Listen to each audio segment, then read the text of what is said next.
வணக்கம் ஃப்ரெண்ட்ஸ், இன்னைக்கு பருப்பு போலி எப்படி செய்கிறதுன்னு பார்க்கலாம்.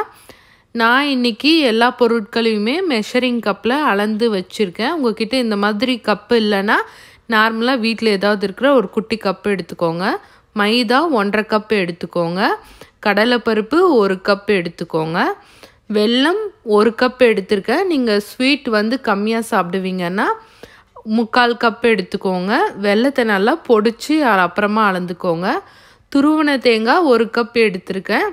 உங்களுக்கு தேங்காய் பிடிக்காதுன்னா நீங்கள் தேங்காய் சேர்க்க வேண்டாம். இது ஆப்ஷனல் தான். இல்லைன்னா கொஞ்சம் குறைச்சி கூட எடுத்துக்கலாம். நெய் கொஞ்சம் எடுத்துக்கோங்க. அப்புறம் 4 ஏலக்காவை பொடி பண்ணி வச்சுருக்கேன். 1/2 ஸ்பூன் மஞ்சத்தூள் எடுத்துக்கோங்க. அதுக்கப்புறமா கொஞ்சமாக எண்ணெய் எடுத்துக்கோங்க. இப்போ ஃபஸ்ட்டு நம்ம மைதா மாவை பிசைஞ்சு வச்சிடலாம். மைதா மாவில் ஒரு 1/4 டீஸ்பூன் அளவுக்கு உப்பு போட்டுக்கோங்க. அதோட எடுத்து வச்சுருக்க மஞ்சத்தூளியும் போட்டுக்கோங்க.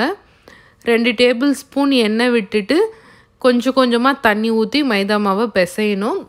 வழக்கமாக நம்ம சப்பாத்தி மாவு பிசைகிறத விட கொஞ்சம் நல்லா கையில் மாவு ஒட்டுற மாதிரி பிசைஞ்சிக்கணும். தண்ணி பார்த்திங்கன்னா உங்களுக்கு ஒரு 1/2 கப்லேருந்து 3/4 கப் அளவுக்கு தேவைப்படும். பாருங்கள், இந்த மாதிரி கொஞ்சம் கையில் ஒட்டுற மாதிரி மாவு பிசைஞ்சுக்கோங்க. நல்லா சாஃப்டாக இருக்கணும். இதுக்கு மேலே ஒரு 4 டீஸ்பூன் அளவுக்கு எண்ணெய் ஊற்றிட்டு மாவு இன்னொரு வாட்டி நல்லா பிசைஞ்சிட்டு ஒரு 2 மணி நேரம் ஊற வச்சுருங்க. 2 மணி நேரம் நம்மளுக்கு ஊறினாதான் போலி தட்டும்போது நல்லா சாஃப்டாக அது உடையாமல் நல்லா தட்ட வரும். ஒரு 2 மணி நேரம் மாவு ஊறட்டும். அதுக்கப்புறமா நம்ம அளந்து வச்சுருக்க 1 கப் கடலைப்பருப்பை ஒரு வாட்டி நல்லா கழுவிட்டு பருப்பு மூழ்கிற அளவுக்கு தண்ணி ஊற்றிட்டு ஒரு 3 விசில் விட்டு வேக வச்சுக்கோங்க. இப்போ பருப்பு நல்லா வெந்தாச்சு. எக்ஸ்ட்ரா தண்ணி இருந்தால் அதை வடிச்சிடுங்க. பாருங்கள், இந்த மாதிரி பருப்பு நல்லா சாஃப்டாக மாவு மாதிரி வெந்திருக்கணும்.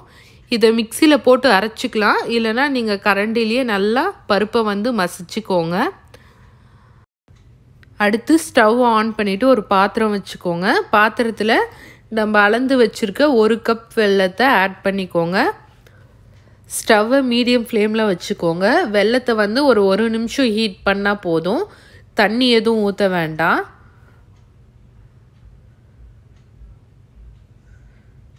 பாருங்கள், வெல்லம் இப்போ நல்லா கரைய ஆரம்பிச்சிருச்சு. இப்போ நம்ம அரைச்சி வச்சுருக்க பருப்பை போட்டுக்கலாம்.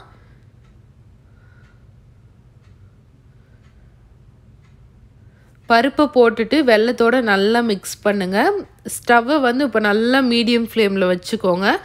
அது கலக்கிற வரைக்கும் ஸ்டவ் ஹீட்டில் இருந்தால் போதும். அதுக்கப்புறம் ஸ்டவ்வை ஆஃப் பண்ணிடலாம். இப்போ பருப்பும் வெல்லமும் நல்லா மிக்ஸ் பண்ணியாச்சு. இப்போது பொடி பண்ணி வச்சுருக்க ஏலக்காய் தூள் போட்டுக்கோங்க.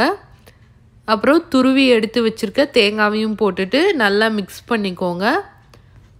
ஒருவேளை பருப்பு நிறைய குழஞ்சிருச்சுன்னா தண்ணி மாதிரி ஆயிடுச்சுன்னா நீங்கள் மீடியம் ஃப்ளேமில் வச்சுட்டு வெல்லத்தோடு கிண்டிகிட்டே இருந்தீங்கன்னா அது நல்ல கெட்டியான பதத்துக்கு வந்துடும்.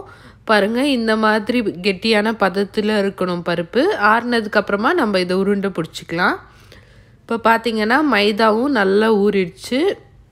மைதா மாவு நல்லா ஊறி இருந்தால் தான் உங்களுக்கு நல்ல போலி விரிக்க வரும். பாருங்கள், இந்த மாதிரி விரிக்கும்போது உங்களுக்கு உடையாமல் நல்லா வரும்.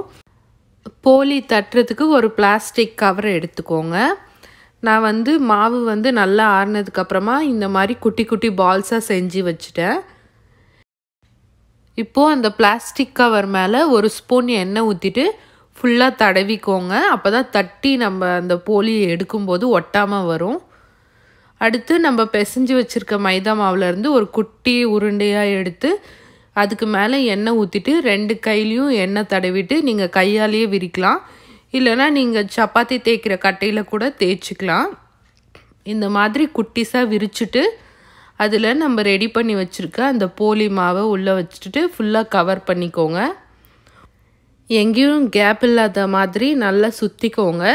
சுற்றுனதுக்கப்புறமா இந்த மாதிரி எக்ஸ்ட்ரா கொஞ்சம் மேலே மாவு நிற்கும். அந்த மாவை எடுத்துருங்க. இல்லைனா நம்ம போலி தட்டும்போது ஒரே இடத்துல மட்டும் தப்பமாக நம்மளுக்கு மாவு தெரியும். போலி தட்டும்போது கையில் கொஞ்சம் எண்ணெய் தடவிக்கோங்க. இந்த மாதிரி நீங்கள் கையிலேயே வந்து ஈஸியாக தட்டிடலாம் சீக்கிரமாக. அடுத்து தோசைக்கல் ஹீட்டான உடனே தட்டி வச்சுருக்க போலியை போட்டுடலாம். மீடியம் ஃப்ளேமில் வச்சு குக் பண்ணால் போதும். நம்மளுக்கு அந்த மேலே இருக்க மைதா மாவை மட்டும் வேக வச்சா போதும். ரொம்ப டைம் வேக வைக்க வேண்டாம். உங்களுக்கு வந்து மேலே வந்து பிடிச்சிருந்தா நெய் ஊற்றிக்கலாம். நெய் பிடிக்கலனா கொஞ்சமாக எண்ணெய் ஊற்றி கூட நீங்கள் சுட்டு எடுத்துக்கலாம். இப்போது சூப்பரான பருப்பு போலி ரெடி ஆகிடுச்சு. இந்த ரெசிபியை கண்டிப்பாக உங்கள் வீட்டில் ட்ரை பண்ணி பாருங்கள். என்னோடய வீடியோஸ் உங்களுக்கு பிடிச்சிருந்தா என்னோடய சேனலுக்கு சப்ஸ்கிரைப் பண்ணுங்கள். பக்கத்தில் இருக்க பெல் பட்டனையும் கிளிக் பண்ணுங்கள்.